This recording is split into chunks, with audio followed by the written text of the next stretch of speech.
स्वागत करते तुमचं माझ्या एका नवीन ब्लॉग मध्ये। आणि आज आहे संडे, त्याच्यामुळे काय झालं, आम्ही गेलतो पाणीपुरी खायला। एक पण गाडा नाही भेटला।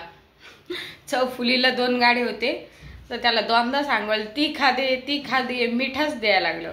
म्हटलं जाऊ द्या, तोंड एवढं काही चांगलं पडलंच नाही। मग यांना म्हटलं डीमार्ट मध्ये परिवार आहे ना छोटा तिकडं, म्हटलं चला मग थोडं सामान आणलं, दाखवते तुम्हाला। आज जेवणात बनवली होती कढी, पोळ्या, पोहे, हे बाहेर ठेवायचं राहिलं अजूक। ही उडद डाळ आणली इडली बनवण्यासाठी, 28 रुपयाची एवढी पावशर। आणि ही मटकी डाळ आहे 25 रुपयाची। कधी मधी मटकीचं पण वरण छान लागतं खायला। आणि हे मोहरी आणले, मोहरी 100 रुपयाची। असं परिवारमध्ये बरं पडतं, म्हणजे मला असं याच्यावर दिसते ना रेट। आणि हे 19 रुपयाचे जिरे। आणि हे एक किती आहे, हे 11,930 जातीचं तांदूळ आहे। हे राजभोग आहे, तिथं हे पण लिहिलेलं असतं, नंबर पण लिहिलेला 1050। हा कालीमुची। हे दोनच जास्त मोस्टली तांदूळ मी यूज करते, बाकी पण असते चुरी वगैरे आणते इडलीसाठी कधी। आज हेच आणले, आता एवढंच आणलं सामान, कारण मला आरूला म्हणजे इडली बनवायला डाळ वगैरे आणायची होती। आणि जिरे मोहरी इथं दुकानात आहे ना 15-20 रुपयाचे, काही म्हणजे एवढे काही येत नाही। 5 रुपयाचा शॅशे पण एकदम छोटा येतो, त्यात एक छोटा चम्मच पण जिरे राहत नाही। मग हे 20 रुपयाचे भरपूर येतात हे। आणि मोहरी पण भरपूर अशी येते।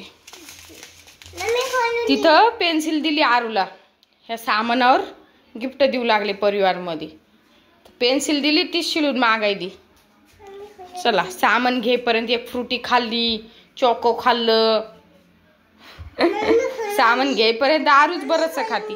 आणि चलो खोलून देते आरूला। आणि ठेवलं, भांडे वगैरे घासून घेतले। आणि इथं आहे ना इडलीच्या बॅटरसाठी 3 कप तांदूळ, थांब आरू 5 मिनिटं, 1 कप उडद डाळ आणि 1 कप पोहे आणि थोडेसे 10-12 दाणे मेथी घेतले। याला चांगलं 2-3 पाण्याने स्वच्छ धुवून घेते।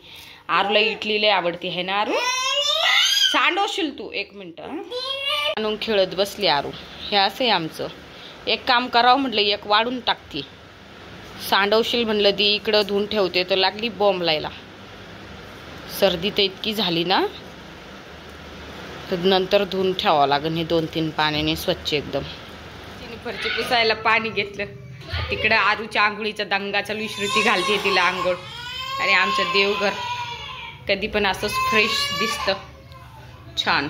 तरी अजून देवपूजा राहिली आहे। धुणं लावलंय मी पिळण्यासाठी, आणि 2 दूध याच्यासाठी, हे आईचं आणि हे आमचं।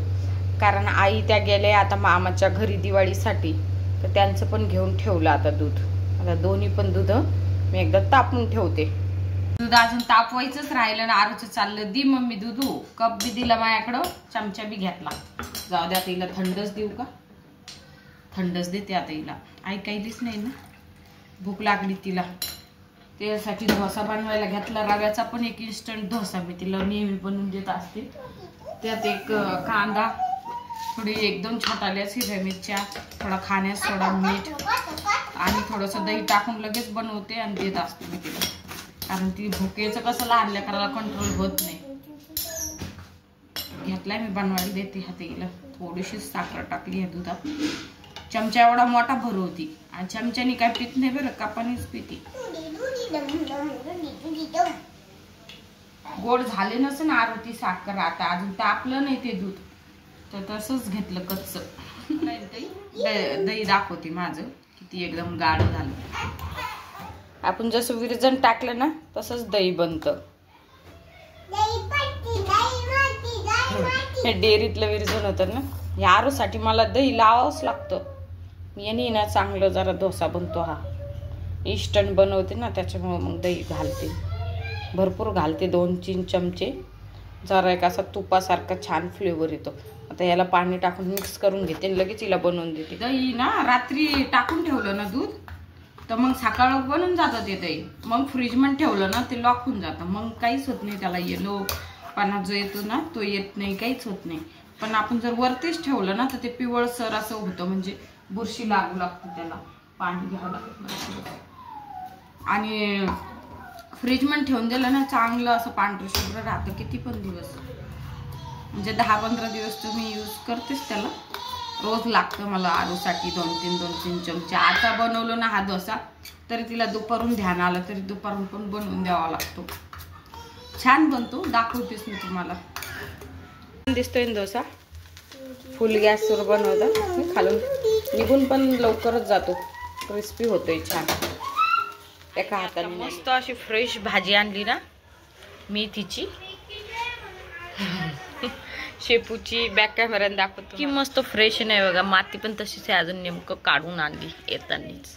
आणि शेपू पण मस्त लसलशीत मेथीची भाजी मला लय आवडते, भाकरी संग खायला पण छान लागते ना.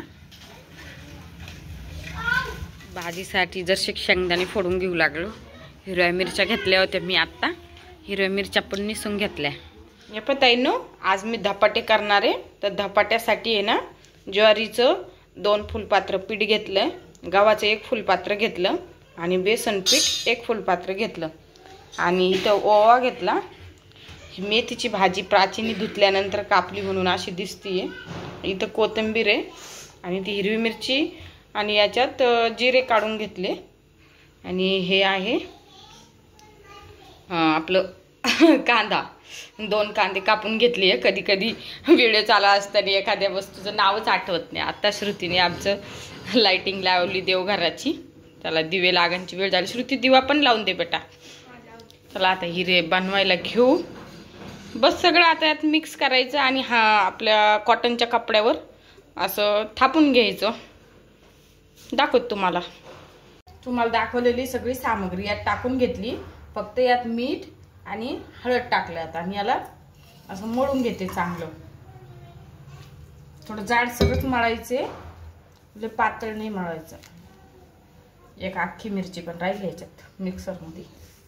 मिरच्या थोडं तिखट थोडं जास्त टाकायचं, म्हणजे जरा चविष्ट लागते. फिक्क जर केलं ना आपण त्याला चव येत नाही एवढी. आता मी असा डो लावून घेतलाय.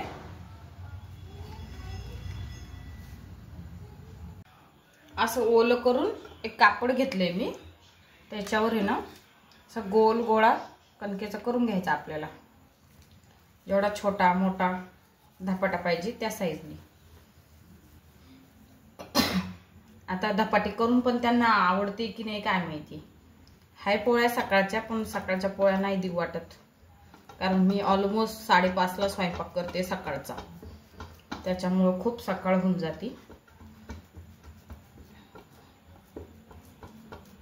ता खूप छोटा कणिक झाला. आता मला लक्षात आले थोडं मोठं कणिक दुसऱ्या वेळेस घ्यावं लागेल मला. खूपच छोटा झालाय, आरूला खाईन असा ना. नेक्स्ट टाइम थोडं मोठं कणिक घेते, खूप छोटा झालाय हा. बस असंच थापून घ्यायचं. झालंय असं छोटा मध्ये छिद्र करायचं याच्यातून, म्हणजे तेल चांगलं पसरतं सगळीकडं. बस आता हे तव्यावर टाकून घ्यायचं, जेवढं पसरवता येईल तेवढं पसरून घ्यायचं. हे जे बोटाच्या रेषा असते ना ते छान भाजतं त्याने धपाटा.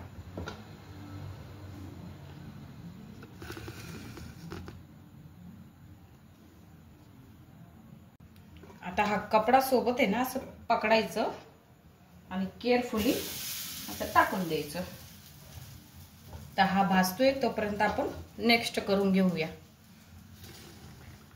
तर इकडं मी दुसरा वाला एक बनवून घेते. थोडा मोठा बनवते हा, तो खूप छोटा दिसतोय मला. याला बेलण्याने पण लाटू शकतो आपण, पण जरासं पीठ आहे ना जास्त लागतं मग पीठ. थोडंसं खाली ओलं करून घेते. याला पण थोडंसं लांबून घेते. मिरच्या खूप 1-2 मिरच्या ना मिक्सर मध्ये तसेच राहिले माझ्याकडून. त्याला पाण्याचा हात लावून घेऊ, याला लांबून घेऊ. जिथं जिथं मोठं दिसतं ना तिथं तिथं जास्त दाबायचं. हे असं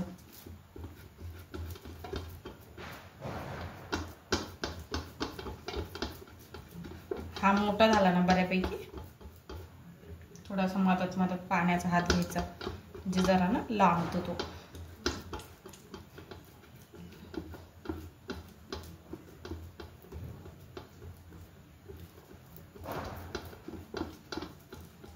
छान आला ना आता हा वाला.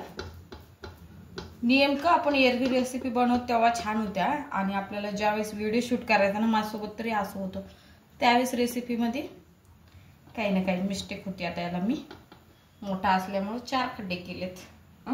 हा एकदा भाजून घेऊ वरचा, मग हा टाकू. आता हा दुसरा दीड सॉरी आपलं धपाट टाकून घेते त्याच्यावर.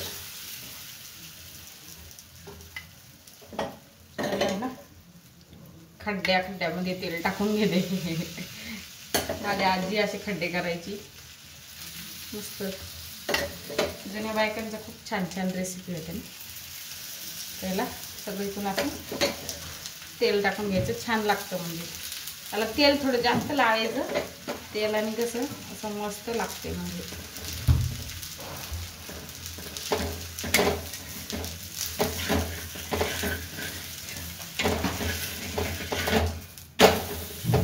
छान दिसतोय ना टेम्पटिंग.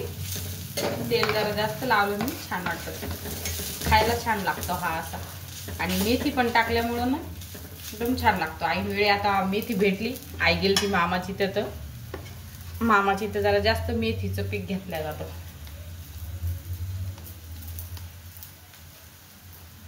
हा माझा दुसरा धपाटा भाजतोय, हा तिसरा थापून ठेवलाय, आणि एक आपला ऑलरेडी छान बनलाय. आणि तो छोटा प्राचीनीला पण आणि खाऊन पण घेतला. तर दही सोबत मी सर्व केलंय हा थंबनेलसाठी. आता आपण फोटो काढून घेऊयाचा. चला मी आता राहिलेले धपाटे बनवून घेते. तुम्हाला माझा आजचा व्हिडिओ कसा वाटला मला कमेंटद्वारे नक्की कळवा. आणि तुम्ही पण धपाटे हेल्दी करून खा. आता भेटू उद्याच्या व्हिडिओमध्ये. Bye bye.